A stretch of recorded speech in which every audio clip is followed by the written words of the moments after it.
Growing up in a picturesque suburb of Seattle, Rachel was the kind of child every parent dreamed of. She was meticulous, disciplined, and always striving for excellence. Her childhood home reflected the same perfectionism she would later embody: spotless counters, carefully arranged family photos, and a garden that looked like it belonged in a magazine spread. Her parents, Linda and Mark, were loving but had their own subtle expectations, ones that shaped Rachel more profoundly than they realized. Linda, a detail-oriented homemaker, often repeated a saying that stuck with Rachel: "A job worth doing is worth doing well." While intended as a gentle encouragement, this phrase became an unspoken rule for Rachel, a mantra that would come to dictate her every action. She began to see the world in terms of results. Success was celebrated, while mistakes were quietly corrected and never discussed. For Rachel, failure became synonymous with inadequacy, and she vowed never to let it define her. Mark, her father, was quieter but no less influential.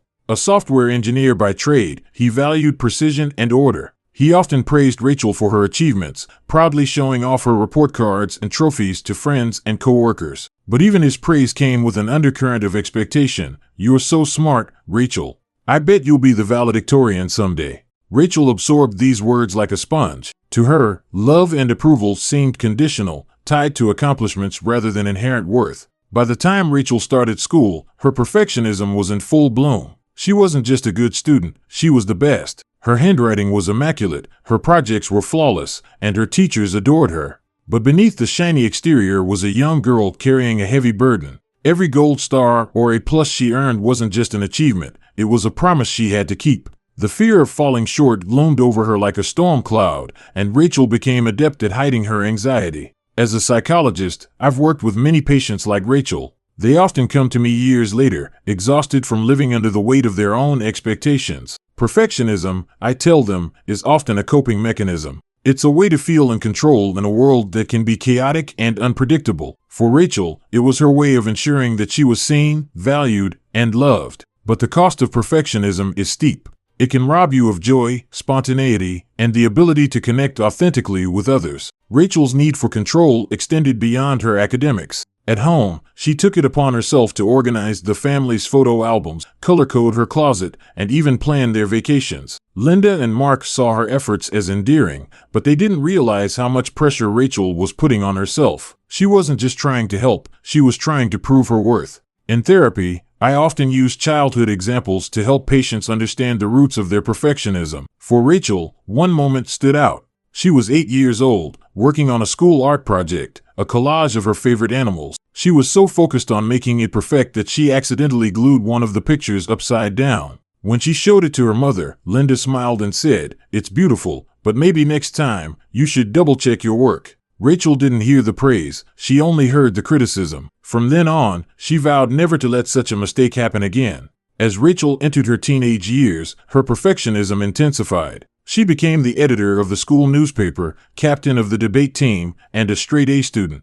Her peers admired her, but Rachel often felt isolated. She didn't have time for casual hangouts or spontaneous adventures. Every moment of her day was meticulously planned, leaving little room for connection or relaxation. In therapy sessions, I often explore the duality of perfectionism. On one hand, it drives success and achievement.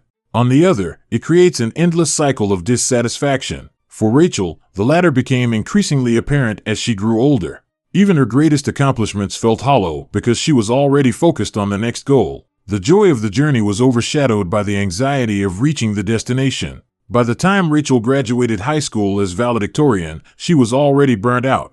The speech she delivered at the ceremony was praised by everyone, but as she stood at the podium, all she could think about was whether she had spoken too fast or mispronounced a word. This pattern would follow her into adulthood, where the stakes were higher and the costs of perfectionism even greater. Understanding Rachel's story is essential for anyone struggling with similar tendencies. Perfectionism isn't inherently bad, but when it becomes your identity, it can erode your sense of self. The key, as I often tell my patients, is to separate your worth from your achievements. You are more than your successes, and more importantly, you are more than your failures. Rachel's childhood was a series of perfectly planned moments, each one reinforcing her belief that success equaled worthiness. Growing up in the suburbs of Seattle, she lived in a picturesque neighborhood where every lawn was perfectly trimmed, and every family seemed to live out an idyllic American dream. Rachel's family was no exception.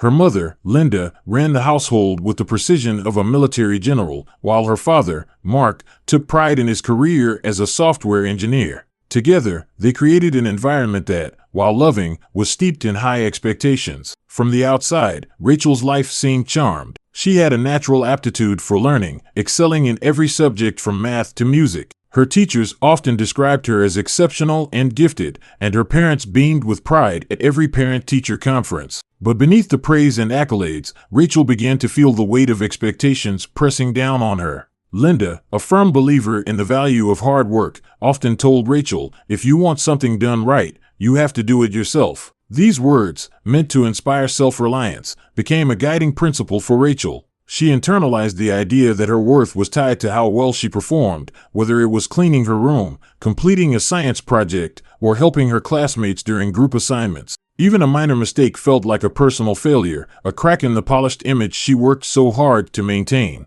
Mark, though quieter than Linda, also played a significant role in shaping Rachel's mindset.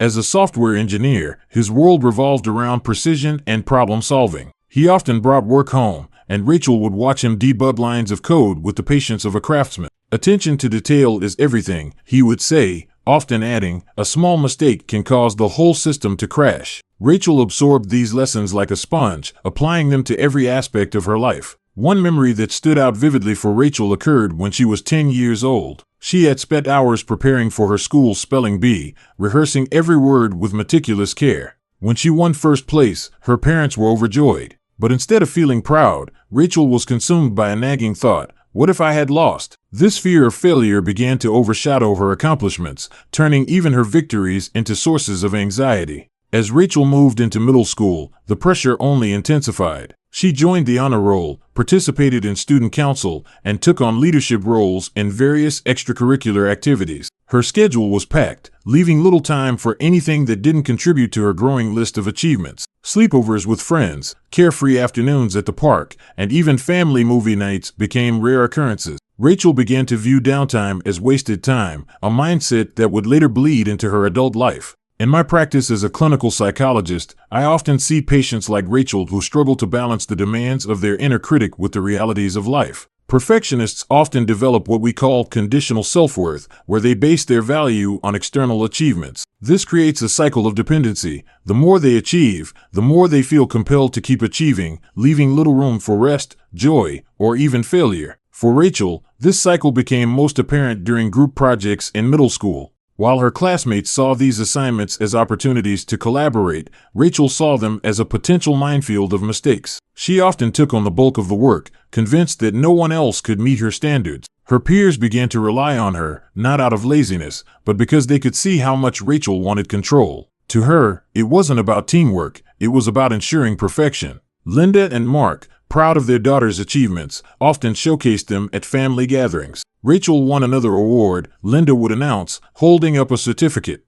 While these moments were meant to celebrate Rachel's success, they added to the pressure she already felt. Each accolade became another expectation to live up to, another reason she couldn't afford to fail. Looking back, Rachel would later realize that her childhood wasn't defined by her parents' explicit demands, but by her interpretation of their encouragement. They never told her she had to be perfect, but their pride in her accomplishments made her believe she needed to be. This distinction is crucial for anyone grappling with perfectionism. It's often not the words spoken to us, but the ones we tell ourselves that create the heaviest burdens. By the time Rachel entered high school, she was no longer just a high achiever, she was the epitome of success. She joined every club, aced every test, and took on every challenge with an intensity that left her peers in awe. But deep down, Rachel began to feel a growing sense of emptiness. No matter how much she accomplished, it never seemed to be enough. As a psychologist, I often remind my patients that perfectionism is not about the pursuit of excellence, it's about the fear of being seen as less than. For Rachel, this fear was rooted in her childhood, where every success was celebrated, but every mistake felt magnified. Helping her unravel this fear would become a key step in her journey towards self-acceptance.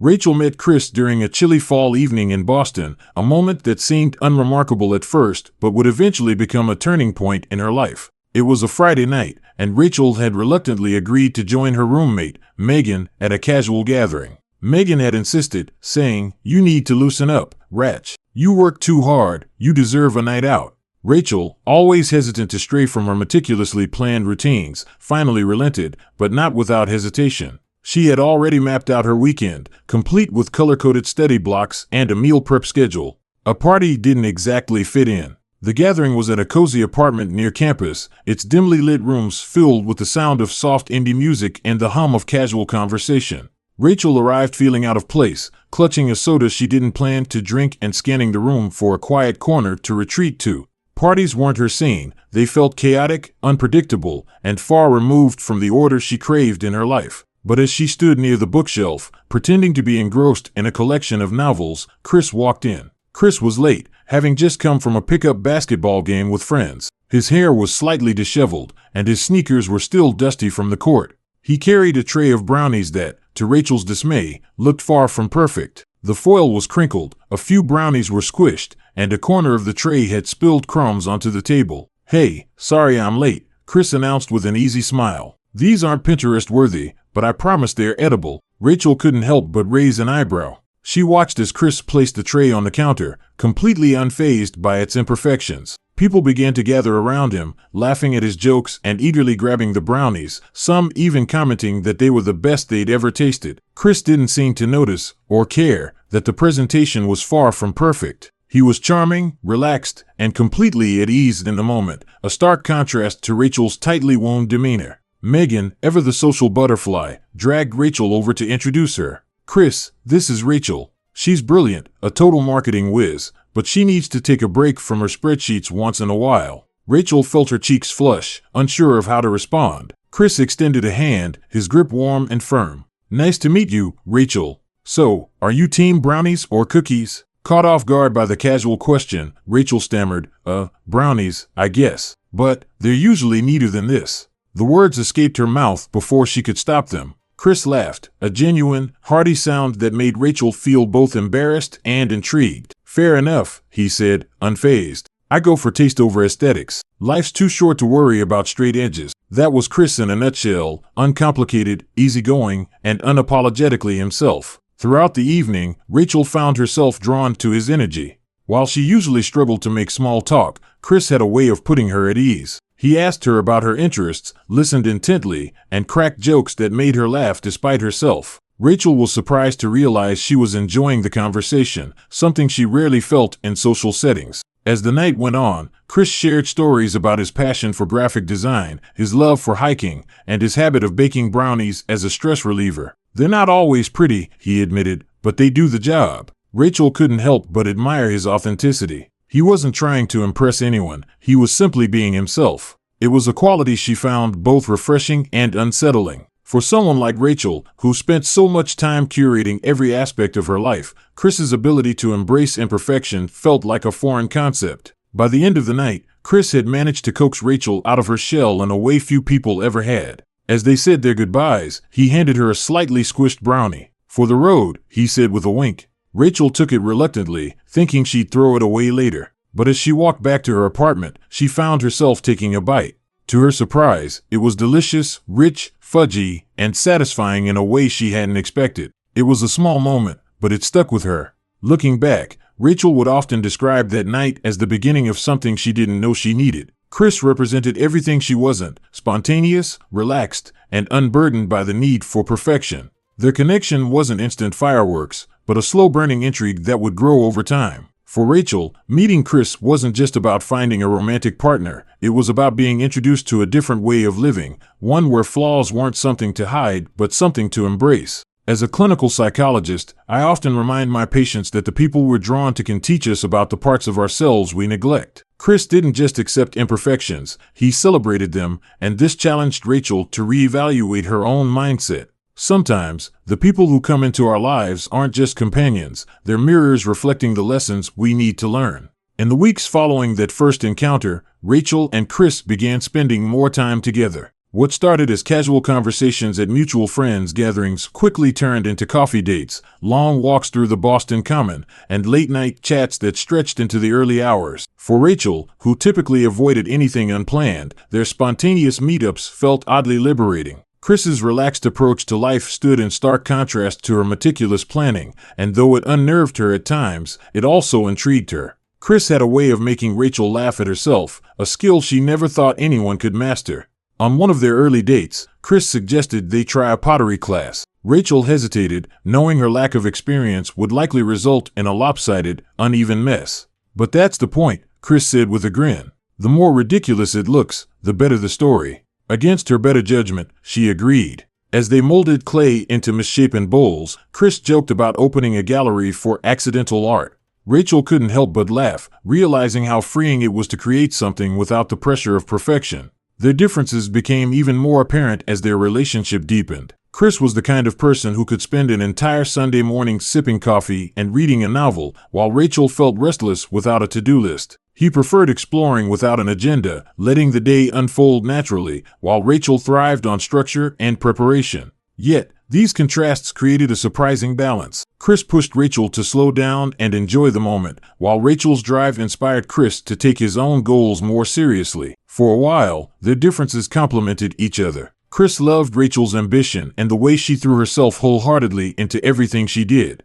Rachel, in turn, admired Chris's ability to find joy in the small, imperfect moments of life. She began to notice things she had previously overlooked: the warmth of the morning sun filtering through her kitchen window, the sound of leaves crunching underfoot during a walk in the park, or the simple pleasure of sharing a meal without distractions. But as the honeymoon phase of their relationship began to fade, the differences that had once drawn them together started to create tension. Rachel's perfectionism, which had always been a source of pride for her, began to clash with Chris's carefree attitude. She couldn't understand how he could leave dishes in the sink overnight or forget to respond to an important email. To her, these small oversights felt like a lack of effort, and she started to question whether Chris cared as much about their relationship as she did. Chris, on the other hand, began to feel the weight of Rachel's expectations. While he admired her dedication and attention to detail, he often felt like he couldn't measure up. "You're always 5 steps ahead, Rachel," he told her one evening after she critiqued his last-minute approach to planning a weekend trip.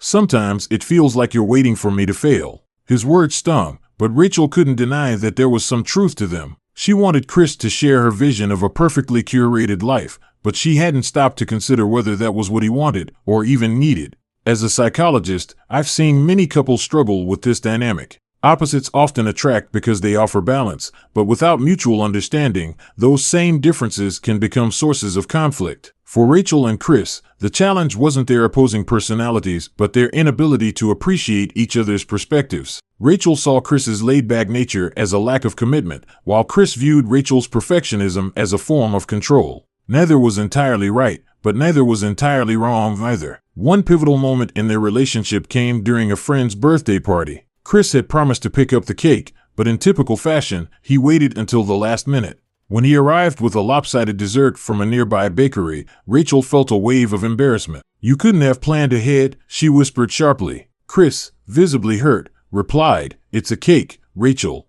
Does it really matter?" His comment forced Rachel to pause. She realized that her frustration wasn't about the cake, it was about her fear of imperfection creeping into their relationship. The incident stayed with Rachel, prompting her to reflect on why she felt the need to control every detail. In therapy sessions with patients, I often explore the underlying fears that drive perfectionism. For Rachel, it was the fear of being judged, of not being enough, and of losing the image she had worked so hard to maintain. Chris's easygoing nature challenged these fears, forcing her to confront the parts of herself she had long ignored. Despite their struggles, Rachel and Chris genuinely cared for each other. Chris admired Rachel's determination, and Rachel was drawn to Chris's ability to find beauty in imperfection. They knew their relationship wasn't perfect, but they also knew it was worth fighting for. The real question was whether they could learn to embrace each other's differences without trying to change one another. As their journey continued, Rachel began to see that Chris wasn't just teaching her how to let go of perfection,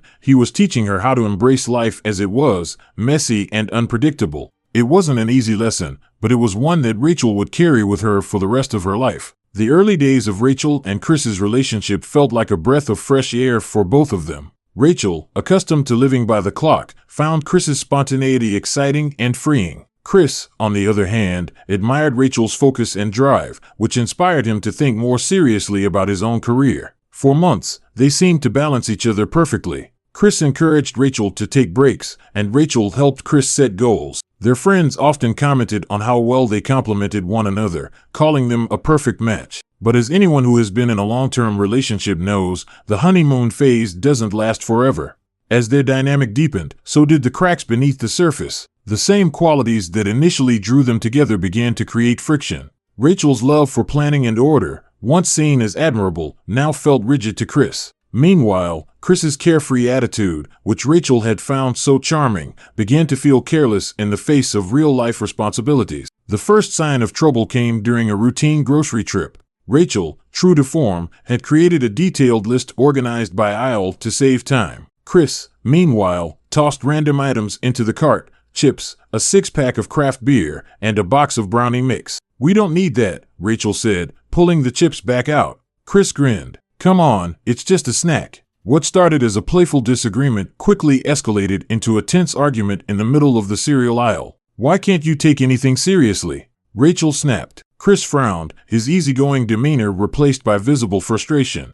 "It's just groceries, Rachel. Not everything has to be a project." That incident set the tone for the months that followed. Small disagreements over trivial matters, like where to eat or how to spend their weekends, became increasingly common. For Rachel, these moments felt like Chris wasn't putting enough effort into their relationship. For Chris, they felt like Rachel was micromanaging every aspect of his life. Neither of them realized how much their personal histories were influencing their reactions. As a psychologist, I often explain to couples that conflicts are rarely about what they appear to be on the surface. A disagreement about groceries or weekend plans is usually rooted in deeper fears or unmet needs. For Rachel, her frustration with Chris's spontaneity wasn't really about chips or brownies. It was about her fear of losing control, a fear she'd carried since childhood. For Chris, his irritation with Rachel's rigidity wasn't just about her planning. It was about feeling like he wasn't good enough, a belief that had quietly followed him throughout his life. One evening, their tensions reached a breaking point. Chris had suggested they go to a local jazz bar that his coworkers raved about. Rachel, tired from work, insisted on staying in to catch up on emails and prepare for a presentation. "You always have something more important to do," Chris said, his voice tinged with frustration. Rachel shot back, "And you never think anything through." They ended the night in separate rooms, both hurt and unsure of how to move forward. That night, Rachel stayed up replaying the argument in her mind. She hated fighting with Chris. It made her feel like she was failing, not just as a partner, but as a person. She wanted to make things right, but she didn't know how to let go of her need for control. Meanwhile, Chris lay awake on the couch, wondering if they were too different to make things work. He loved Rachel, but he couldn't shake the feeling that he was always falling short in her eyes. In therapy, I often tell couples that these moments of tension can be opportunities for growth. Conflict, when handled constructively, forces us to confront the parts of ourselves that we'd rather ignore. For Rachel, the question wasn't whether Chris was the right partner for her. It was whether she could learn to let go of her perfectionism and accept that life, and love, was inherently messy. The next day, Chris decided to break the silence. Over breakfast, he admitted, "I feel like I'm always disappointing you, Rachel. Like nothing I do is ever good enough." Rachel, caught off guard, felt a pang of guilt. "That's not true," she said softly, realizing how her actions might have made him feel that way. I don't know how to relax. I'm so used to having to plan everything." It was the first time they had truly opened up about their feelings, and it marked a turning point in their relationship. They didn't solve all their problems that morning, but they began to understand where the other was coming from. Chris agreed to be more mindful about certain things, and Rachel promised to try and let go of her need for control. It wasn't easy, but it was a start. As they worked through their differences, Rachel and Chris began to realize that their relationship wasn't about being perfect, it was about being present. They started small, celebrating the little victories, like cooking dinner together without arguing over the recipe. For Rachel, it was a lesson in patience and vulnerability. For Chris, it was a reminder that love didn't have to be perfect to be real. This period in their relationship wasn't without its challenges, but it laid the foundation for a deeper, more authentic connection.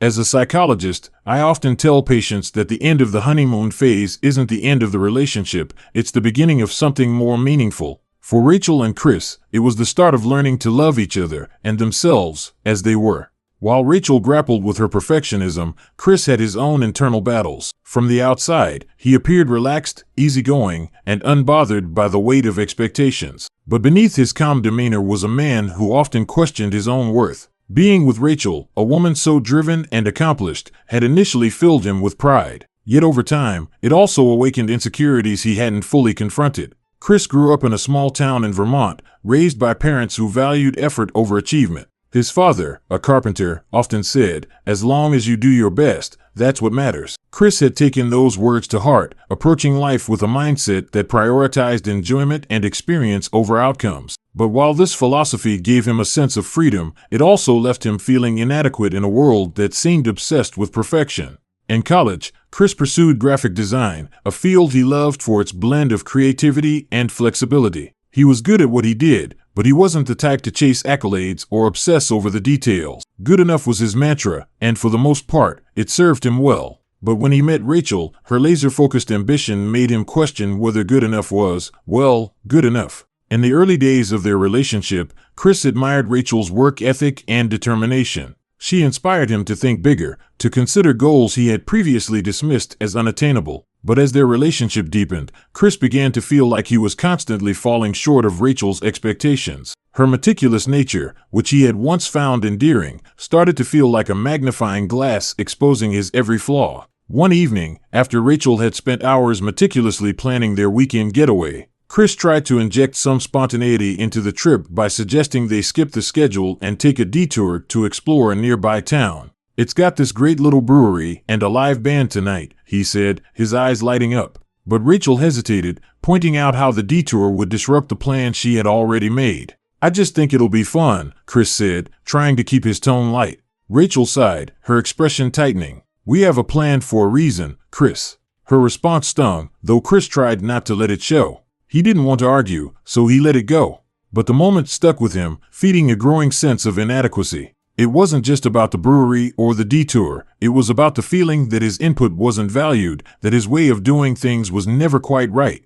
As a psychologist, I've seen this dynamic play out in many relationships. Partners like Chris, who lean toward flexibility and spontaneity, can feel overshadowed by perfectionist counterparts. Over time, this imbalance can lead to feelings of resentment or self-doubt, especially if communication breaks down. For Chris, these feelings weren't always easy to articulate. He loved Rachel and didn't want to hurt her by pointing out how her perfectionism affected him. Instead, he buried his frustrations, hoping things would somehow resolve on their own. One night, after a particularly tense conversation about a forgotten anniversary dinner reservation, Chris confided in his best friend, Mike. They were sitting on the porch of Mike's house, beers in hand, the crisp autumn air carrying the scent of fallen leaves. "I just feel like I can't win with her," Chris admitted, staring at the bottle in his hands. "No matter what I do, it's never enough." Mike, who had known Chris since their college days, leaned back in his chair and frowned. "Do you tell her how you feel?" he asked. Chris shook his head. "I don't want to make it worse. She's already hard enough on herself. I don't know how to bring it up without sounding like I'm attacking her." Mike took a long sip of his beer before responding. "You're not attacking her, man. You're being honest. If you keep this bottled up, it's only going to get worse. Relationships aren't about being perfect, they're about being real. Maybe she needs to hear how this is affecting you." Chris thought about Mike's words for days. He knew his friend was right, but the idea of confronting Rachel made him uneasy. He didn't want to risk pushing her away, but he also couldn't keep pretending everything was fine. Eventually, he decided to take the leap. The next time Rachel criticized one of his decisions, this time about forgetting to pick up groceries for dinner, Chris found his voice. "Rachel," he said, his tone calm but firm, "I feel like I'm always letting you down. And it's not just about groceries or plans, it's about everything. I want to be the best partner I can be, but sometimes it feels like no matter what I do, it's not enough." Rachel froze, visibly taken aback. For a moment, Chris wondered if he had gone too far. But then, to his surprise, she softened. "I'm sorry," she said quietly. "I didn't realize I was making you feel that way. It's not that you're not enough, it's that I don't know how to let go. I'm so used to controlling everything that I don't even see how it affects you." Chris felt a wave of relief. It wasn't a complete resolution, but it was a step toward understanding. For the first time, he felt like Rachel truly heard him, and it gave him hope that their relationship could grow stronger. They weren't perfect, but maybe that was okay. After all, as Chris had always believed, good enough could sometimes be exactly what they needed. The cabin getaway was supposed to be a reprieve, a chance for Rachel and Chris to escape the pressures of daily life and reconnect in a peaceful, scenic environment. Chris had suggested it after their latest string of arguments, hoping that a weekend in the quiet woods would give them the space to breathe. Rachel, initially hesitant, eventually agreed, seeing it as an opportunity to plan the perfect weekend that might mend their growing divide. In the days leading up to the trip, Rachel meticulously organized every detail. She booked a charming cabin in the Blue Ridge Mountains, researched nearby hiking trails, and even created a detailed itinerary. We'll start with a sunrise hike on Saturday, grab lunch at this highly rated cafe, and then check out the local art gallery, she explained to Chris one evening, her voice brimming with enthusiasm. Chris nodded, appreciating her effort but inwardly hoping for a bit more flexibility. Sounds great, he said, choosing not to mention his desire to take things as they came. Chris, on the other hand, approached the trip with his usual laid-back attitude. The night before they were set to leave, he was still packing, tossing items haphazardly into a duffel bag while Rachel checked and rechecked her list. "You're packing now?" she asked, her tone hovering between incredulity and annoyance. "We leave at 6 a.m. Chris shrugged, unfazed. "It'll take me 10 minutes. Rachel bit her tongue, knowing that pressing the issue would only create tension. The drive to the cabin was a mix of anticipation and underlying tension. Rachel, seated in the passenger seat, reviewed her itinerary while Chris hummed along to a classic rock playlist. "Do you think we'll have time to check out the farmer's market on Sunday?" Rachel asked, scrolling through her notes. "Sure," Chris replied, keeping his eyes on the road. "But let's not overbook ourselves, okay? It's supposed to be relaxing." Rachel sighed, sensing the subtle critique in his words. "I just want to make the most of our time," she said, a trace of defensiveness in her tone. Chris didn't respond, opting instead to focus on the winding mountain road ahead. The conversation, though brief, left a cloud hanging over them. When they arrived at the cabin, it was everything Rachel had hoped for, a cozy wooden structure nestled among towering pines, with a wraparound porch and a view of the distant peaks. Chris immediately began unloading the car, marveling at the crisp mountain air. "This is perfect," he said, turning to Rachel with a smile. For a moment, she felt her tension ease, reminded of why they were there. The first evening went smoothly enough. They cooked dinner together, with Chris insisting on making his signature brownies for dessert. Rachel, true to form, couldn't help but comment on his messy method. "You're supposed to measure the flour," she said, watching as he poured it directly from the bag. "It'll be fine," Chris replied, laughing. "Trust me." Despite her reservations, the brownies turned out delicious, and Rachel found herself laughing along with him, the weight of their recent arguments temporarily forgotten. But by the next morning, their differences began to resurface. Rachel, eager to stick to her schedule, woke Chris before dawn for the sunrise hike she had planned. Chris groaned, pulling the blanket over his head. "Can't we sleep in and hike later?" he mumbled. Rachel's frustration bubbled to the surface. "If we wait, we'll miss the best views," she insisted. Reluctantly, Chris got up, but his lack of enthusiasm set the tone for the day.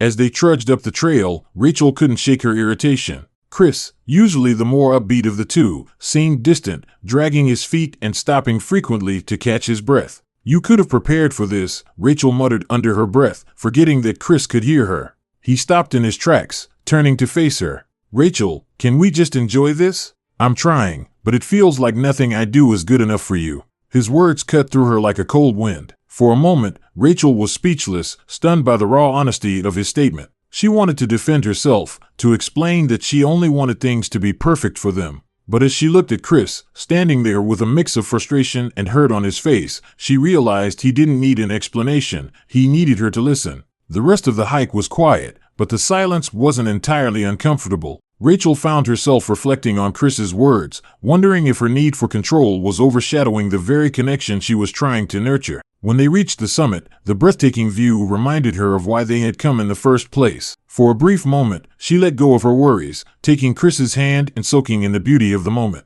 That evening, as they sat by the fire, Chris broke the silence. "Rachel," he said, his voice gentle, "I love you, but I need you to meet me halfway. I want this to work, but I can't keep feeling like I'm failing you." Rachel felt a lump rise in her throat. "I'm sorry," she said softly. "I didn't realize how much pressure I was putting on you. I don't know how to let go."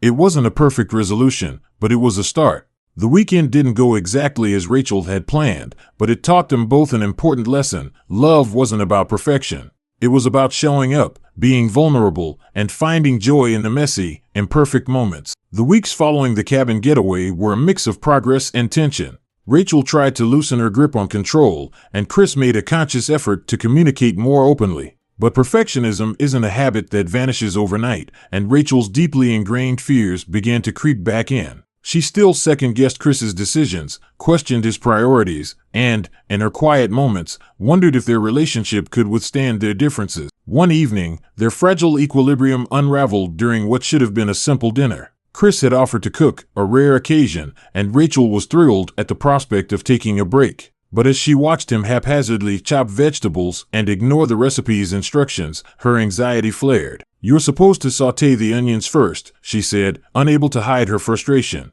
Chris stopped mid-chop and turned to her, his patience finally wearing thin. "Rachel," he said, his voice trembling with both exhaustion and anger, "why can't you just let me do this my way? It's dinner, not a performance review." Rachel opened her mouth to respond, but found herself at a loss for words. Chris continued, his tone escalating. "This is exactly what I mean when I say I feel like I can't do anything right. Even something as simple as making dinner turns into a test I'm destined to fail." The room fell silent. Rachel felt a wave of shame wash over her, but it was quickly followed by defensiveness. "I'm just trying to help," she said, her voice quieter now.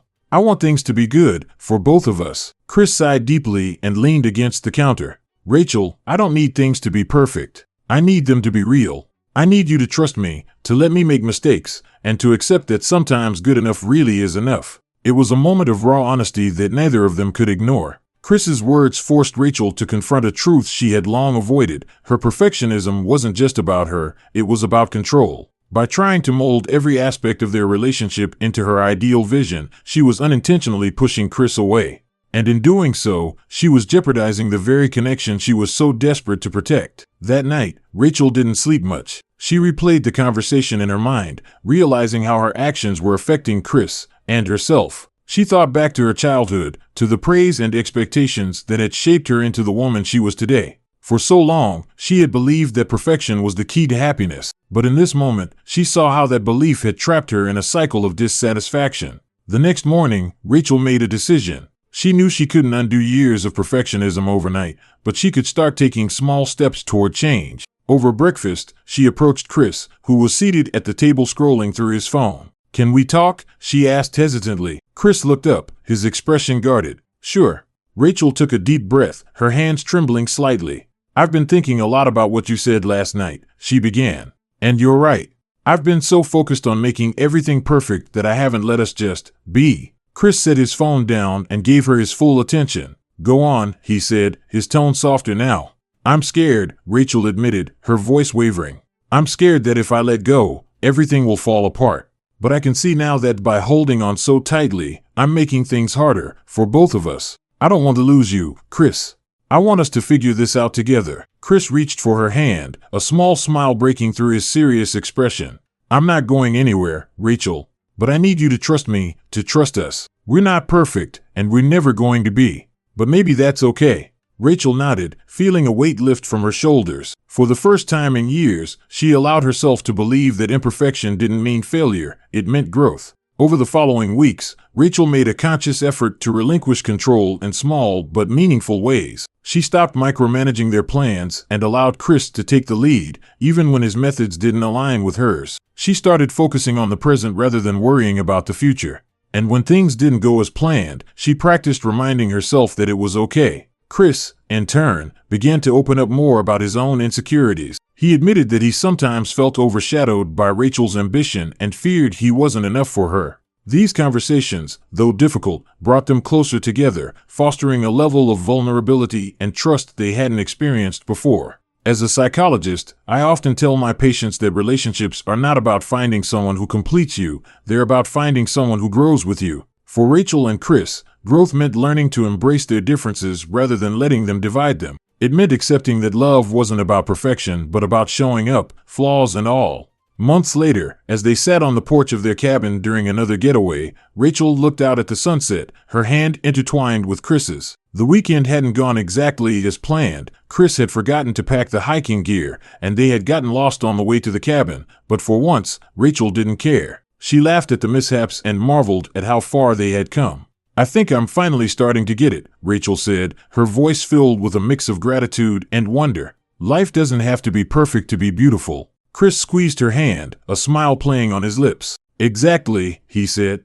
Now pass me one of those squished brownies. They taste better that way. Rachel laughed, realizing how much she had learned from Chris and how much she had yet to learn. The journey wasn't over, but for the first time, she felt ready to embrace it, imperfections and all.